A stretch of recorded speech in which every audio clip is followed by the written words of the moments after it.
আমরা দ্বিতীয় কোশ্চেনটা দেখি।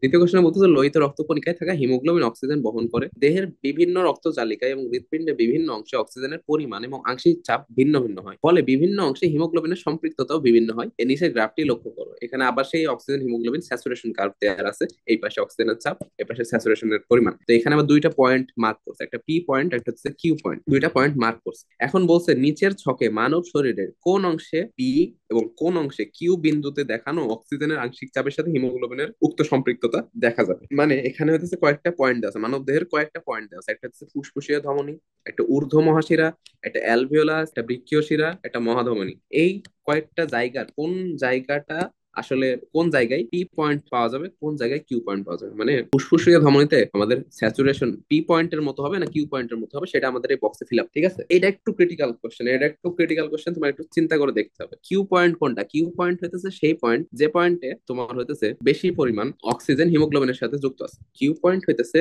সেই পয়েন্ট যেখানে বেশি অক্সিজেন হিমোগ্লোবিনের সাথে যুক্ত আছে, অর্থাৎ হিমোগ্লোবিনের স্যাচুরেশন যেখানে বেশি সেটা হচ্ছে কিউ। পি পয়েন্ট হইতেছে সেই পয়েন্ট যেখানে কম অক্সিজেন হিমোগ্লোবিন এর সাথে যুক্ত আছে। তো এই দুইটা পয়েন্টের বৈশিষ্ট্য তুমি বুঝে গেলা। এখন তোমাকে বলতে হবে যে ফুসফুসীয় ধমনীতে আমি যদি গ্রাফটা আঁকাই, তাহলে আমি হইতেছে ফুসফুসীয় ধমনীতে এই মানে অবস্থাটা কেমন হবে, পি পয়েন্টের মতো হবে না কিউ পয়েন্টের মতো হবে, এটা হচ্ছে কোশ্চেন, বুঝছো? এই বক্সটা ফিল আপ করতে হবে এখন। And ফুসফুসীয় ধমনী বলতে কি বোঝো? ফুসফুসীয় ধমনী আমি তোমার ওই যে সার্কুলেটরি সিস্টেমের ক্লাসে বলছিলাম যে হচ্ছে দেহে দুইটা জায়গায় ব্যতিক্রম ঘটে, একটা হচ্ছে পালমোনারি ধমনী, একটা পালমোনারি শিরা। তো ফুসফুসীয় ধমনী মানে আসলে কোনটা? সেই পালমোনারি ধমনী আর কি। পালমোনারি ধমনী, ফুসফুসীয় ধমনী মানে পালমোনারি ধমনীটা। পালমোনারি মানে ফুসফুস, আমি তোমাদের বলছিলাম। তাহলে ফুসফুসীয় ধমনীর মধ্যে কি মানে অক্সিজেনের পরিমাণ বেশি থাকে না কম থাকে? আমি বলছিলাম যে পালমোনারি ধমনী হইতেছে একটা ব্যতিক্রম ধর্মী ধমনী, যে ধমনীতে কার্বন ডাই অক্সাইড যুক্ত রক্ত বহন করে। এখন যেই ধমনী কার্বন ডাই অক্সাইড যুক্ত রক্ত বহন করে, মানে সেখানে বেশি পরিমাণ কার্বন ডাই অক্সাইড আছে, তাহলে সেখানে তো অক্সিজেনের পরিমাণটা কম থাকে, তাই না? যে রক্তে কার্বন ডাই অক্সাইডের পরিমাণ বেশি, সেই রক্তে তো অক্সিজেনের পরিমাণটা কমই থাকে। তাহলে ফুসফুসীয় ধমনীতে আসলে কি লিখবে এখানে? পি পয়েন্টে লিখবা নাকি কিউ পয়েন্ট লিখবা এই বক্সের মধ্যে, বলো তো? ফুসফুসীয় ধমনী হচ্ছে পালমোনারি ধমনী, যে ধমনীটার মধ্যে কার্বন ডাই অক্সাইড যুক্ত রক্ত পরিবাহিত হয়। যে রক্ত কার্বন ডাই অক্সাইড যুক্ত যত বেশি হবে, সেই রক্তে অক্সিজেনের পরিমাণ তত কম হবে। অক্সিজেনের পরিমাণ কম হওয়া মানে হিমোগ্লোবিনের স্যাচুরেশনও কম হওয়া। তাহলে এই ফুসফুসীয় ধমনী কি পি পয়েন্ট কে নির্দেশ করতেছে এই গ্রাফে, নাকি কিউ পয়েন্ট কে নির্দেশ করতেছে? এবার বলো, তাড়াতাড়ি বলো, একটু দ্রুত অ্যান্সার করো তুমি।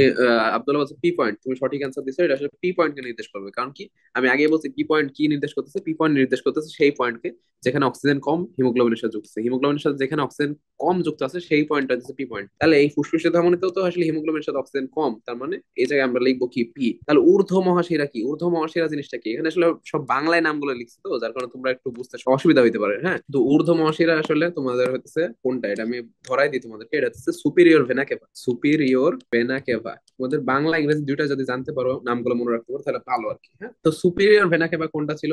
এই যে দেখো, সুপিরিয়র ভেনা কেভা ছিল এটা। এটা কার্বন ডাইঅক্সাইড যুক্ত রক্তকে রাইট অ্যাট্রিয়ামে আনতেছিল। এখন বলো এই সুপিরিয়র ভেনা কেভার মধ্যে কার্ভের কোন পয়েন্টটা পাওয়া যাবে, মানে সুপিরিয়র ভেনাকে রিপ্রেজেন্ট করতেছে কার্ভের কোন পয়েন্টটা? পি পয়েন্ট নাকি কিউ পয়েন্ট? দ্রুত অ্যান্সার করো। সুপিরিয়র ভেনা কেভার মধ্যে আমরা হইতেছে পাবো পি পয়েন্ট। ঠিক বলছো। আচ্ছা, অ্যালভিওলাস, অ্যালভিওলাসের মধ্যে এবার বলো, অ্যালভিওলাসের মধ্যে আমরা কোন পয়েন্ট পাবো আর কি, পি না কিউ? এটা হচ্ছে কিউ পয়েন্ট পাবো। হ্যাঁ, আর হচ্ছে বৃক্কীয় শিরা। বৃক্কীয় শিরা মানে তো হইতেছে বৃক্ক মানে কিডনি, কিডনির শিরা। তো শিরার মধ্যে তো আসলে অক্সিজেন কম থাকে, কার্বন ডাই অক্সাইড বেশি থাকে, তাহলে এখানে কোনটা পাবো? এখানে আমরা পি পাবো। আর এবার আসলো মহাধমনী। মহাধমনী মানে হচ্ছে অ্যাওর্টা। অ্যাওর্টা হইতেছে আমাদের দেহের সবচেয়ে বড় ধমনী, যেটা মহাধমনী, যেটা লেফট ভেন্ট্রিকল থেকে অক্সিজেন যুক্ত রক্ত বহন করে। তো তার মানে আমরা এখানে অ্যাওর্টার ক্ষেত্রে আমরা এখানে কিউ পয়েন্ট পাবো। তো এইভাবে আমরা এই কোশ্চেনটাকে সলভ করতে পারি। হ্যাঁ।